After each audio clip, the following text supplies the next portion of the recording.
অমিত শাহ যেটা বলছেন যে 2/3 সংখ্যাগরিষ্ঠতা নিয়ে বিজেপি ক্ষমতায় আসবে, আর 15ই এপ্রিলের পর বিজেপি থাকবে ক্ষমতায়, মানে আর কয়েকটা মাস তোমাদের মিয়ান, যেটা অমিত শাহ বলতে চাইছেন।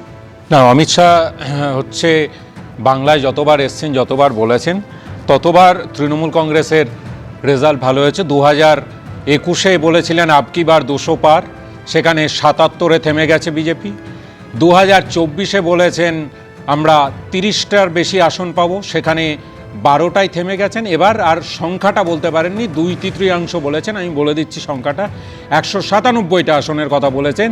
এই 197টা আসন বলেছেন, এবার বিজেপি 50-এর নিচে থাকবে। সুতরাং অমিত শাহ যতবার আসবেন, যত বলবেন, তত আমাদের আসন বৃদ্ধি পাবে এবং বিজেপির আসন কমবে। সেটা উনি বুঝেও গেছেন। ওনার প্রেস কনফারেন্সের যে ভাষা এবং যেরকমভাবে উনি যে মোডে কথা বলেছেন, বোঝাই যাচ্ছে যে বাংলা ছাড়তে বাধ্য হয়েছেন ওনারা। এটা হচ্ছে 1 নম্বর। সুতরাং উনি বলে যাচ্ছেন, তাতে ভালো। তার ইম্প্যাক্ট বাংলার মানুষ কিভাবে দেবে, সেটা 2026-এ মানুষের আশীর্বাদ কার কাছে থাকবে সেখানে পরিষ্কার বোঝা যাবে। এটা হচ্ছে 1 নম্বর পয়েন্ট। দ্বিতীয় কথা হচ্ছে, উনি আরও 2-3টে পয়েন্ট তুলেছেন। 1 নম্বর পয়েন্ট তুলেছেন অনুপ্রবেশ। নতুন কিছু বলুন। একই চিত্রনাট্য 2021 সাল থেকে সাজাচ্ছেন। 2021 সাল থেকে যে চিত্রনাট্য সাজাচ্ছেন, আমি অনেকবার এই স্টুডিওতে বসে বলেছি, বাংলায় ভালো ভালো নাট্যকার আছেন, তাদের দিয়ে চিত্রনাট্য লেখান। যে নাট্যকারগুলো চিত্রনাট্য লিখতে পারেন, আপনার যারা লিখে দিয়েছেন তারা ঠিকঠাক লিখতেও পারেননি। রবীন্দ্রনাথ সান্যাল করে দিচ্ছেন শচীন্দ্রনাথ সান্যালের জায়গায়, বঙ্কিম চট্টোপাধ্যায়কে বঙ্কিম দা করে দিচ্ছেন। এইভাবে চিত্রনাট্য লিখলে বাংলা জেতা যায় না। রামমোহন রায়কে ব্রিটিশদের দালাল বলে দিচ্ছেন আপনাদের এমপি। অর্থাৎ আমি বারবার যেটা বলি, বাংলার রাজনীতির সঙ্গে বিজেপি সম্পৃক্ত নয়। সেই জন্যেই এখানে বিজেপির কোনো ভূত ভবিষ্যৎ কিছুই নেই। এই 2026-এর নির্বাচনের পর বিজেপি রাজনৈতিকভাবে পশ্চিমবাংলার মাটি থেকে অবলুপ্তি ঘটবে বিজেপির, এটা নিশ্চিত। আমি শঙ্কুদেব পণ্ডার কাছে আসবো। এইটা কিন্তু তৃণমূল কংগ্রেস অমিত শাহর প্রেস কনফারেন্স শেষ হওয়ার পর থেকে বলছে, যেটা কিছুক্ষণ আগে তন্ময় ঘোষও বলছিল, যে সংখ্যাটা কেন বলছেন না, 2/3 বলছেন। তার মানে কোথাও একটা অনিশ্চয়তা কাজ করছে যে আদৌ ক্ষমতায় তারা আসতে চলেছে, পরিবর্তন হতে চলেছে বলে দাবি করছে ঠিকই, কিন্তু বিজেপি নিজেও সে বিষয়ে সংশয়ের মধ্যে রয়েছে, যে কারণে সংখ্যাটা বলছেন না। দেখুন, যদি সংখ্যার কথা আমরা ধরি, তাহলে গতবার যখন যেটা ন্যারেটিভ তৈরি করার চেষ্টা করে তৃণমূল কংগ্রেস, যে আপকি বার 200 পার, এখন আর যে পরিমাণ ভোট, জালি ভোট কাটা যাচ্ছে, সেই ভোট বাদ দিলেই তো তৃণমূল কংগ্রেসের ক্ষমতায় আসা যায় না। ওরা তো 45 লাখে জিতেছিল, এখনই প্রায় 1 কোটি 1.5 কোটি ভোট কাটতে যাচ্ছে, তো ন্যাচারালি ওরা ক্ষমতায় নেই, এটা ওরা বুঝে গেছে। দেখুন, আমি উনি খুব বিদগ্ধ মানুষ, ওনার বক্তব্য থেকেই আমি বক্তব্য রাখতে চাই। উনি বলেছেন যে বক্তব্য এবং বডি ল্যাঙ্গুয়েজ থেকে বোঝা যায়, বক্তব্য এবং বডি ল্যাঙ্গুয়েজ থেকে, বর্জনা থেকে বোঝা গেল যে ঘেঁচুর উৎপত্তি স্থল কি, ঘেঁচু কেন ইম্পর্টেন্ট হয়ে গেছে, কেন রাজ্যের মুখ্যমন্ত্রীকে এই ভাষায় শব্দ চয়ন করে আক্রমণ করতে হচ্ছে। কারণ ওনারাও ভালো করে জানেন, একটা 3টে রিপ্রেজেন্টেশনের দল 77-এ পৌঁছেছিল। তারা এবারের লোকসভা নির্বাচনের যা ফলাফল, তাতে বিধানসভায় প্রায় 93টা আসনে জিতেছে। এবং বর্তমানে নির্বাচন হলে আজকে তৃণমূল কংগ্রেস ক্ষমতায় নেই। যেটা 2021-এ তারা লুটপাট করতে পেরেছিল, সেই লুটপাটটা এবার বন্ধ হয়ে গেছে। এসআইআর হয়েছে বলে এত জ্বালা হয়েছে, এত উত্তেজনা হয়েছে, এত লাফানো জাপানো হয়েছে, তাই এর রিয়াকশন ঘেঁচু হিসেবে এসেছে। আমি দেখুন, খুব নির্দিষ্ট করে একটা কথা বলতে চাই।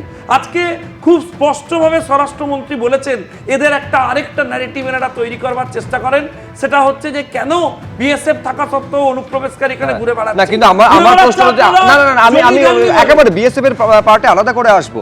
আমি বলছি, অমিত শাহ এই কথা বলছেন যে 2014-তে 2টো আসন ছিল, সেখান থেকে বেড়ে 18টা হয়েছে, বিধানসভায় 3 থেকে বেড়ে 77 হয়েছে, কিন্তু এটাতে ততটা গুরুত্ব দিলেন না যে 18 থেকে কমে 12 হয়েছে লোকসভায়। না, আপনাকে একটা জিনিস নির্দিষ্ট করে মাথায় রাখতে হবে যে এটা বিধানসভা নির্বাচন। আমি বিধানসভার সিটের হিসেব যদি ধরি, তাহলে লোকসভা যে কটা আমি সিট জিতেছি, সেটা যদি ইকুয়ালি আমি ডিস্ট্রিবিউট করি, তাহলে আপনি দেখবেন আমি 93খানা সিট জিতেছি।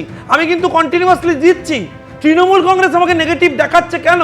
কারণ পাবলিকলি এটা না দেখালে ওদের যে কজন দালাল, যারা টাকা পয়সা তুলছে, তোলাবাজি করছে, মারামারি করছে, পুলিশের যে কজন ওদের লোক আছে, তারা বাড়িতে ঢুকে যাবে। সেই জন্য একটা নেগেটিভ ন্যারেটিভ ক্যাম্পেইন এরা জেনারেট করবার চেষ্টা করেছেন। কিন্তু লক্ষ্য করে দেখবেন, ক্রমবর্ধমান উন্নতির দিকে চলেছে ভারতীয় জনতা পার্টি, ক্রমবর্ধমান নাম্বার বাড়াচ্ছে। প্রথম কথা হচ্ছে 90টা সিটে বিধানসভা ভিত্তিক এগিয়ে আছি, 93টা নয়। সেটা ঠিক আছে, কিন্তু লোকসভা ধন্যবাদ, মানে 77 থেকে আমরা 90তে আসছি, পৌঁছেছি। শঙ্কু। এইটা তো ধর্মদা ঠিক তো? আসছি। আর এইটা এটা তো fact, 77 থেকে 90তে পৌঁছেছি তো। এই সংখ্যাটার তাহলে জন্য আমরা ভাবছি। আমার ঠিক বলে যায় না। তাহলে তো আমরা যে কেউ নির্বাচন কমিশনের ওয়েবসাইট খুললেই দেখতে পাবে। যাক, তো এখানে অন্তত এখানে এখানে স্বীকার করেছেন।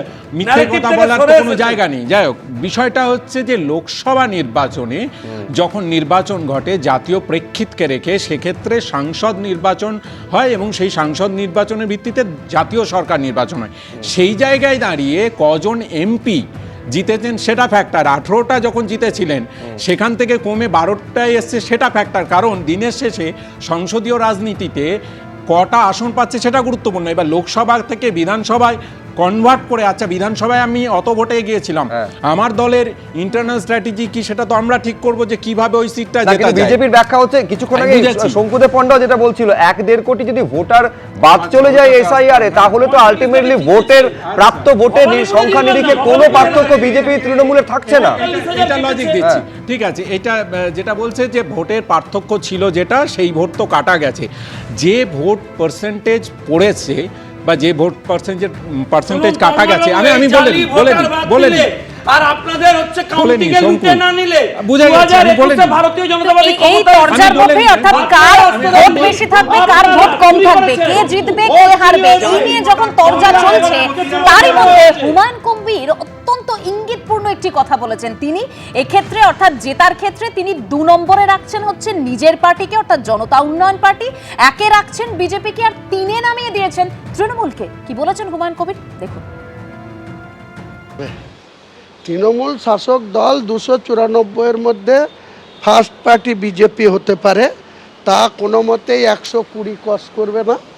আপনি আজকের সেকেন্ড পার্টি আমরা আসব, থার্ড পার্টিতে নেমে যাবে তৃণমূল কংগ্রেস। আপনি তৃণমূলের সাধারণ ভোটাররা, যে ভোটাররা তৃণমূলকে এত মাইলেজ দিয়েছে, 3বার বাংলার মুখ্যমন্ত্রী হতে মমতা বন্দ্যোপাধ্যায়কে যারা সাপোর্ট করেছে, সেই আপামর সাধারণ মানুষ সেদিন 10 লক্ষ উপস্থিত থাকবে।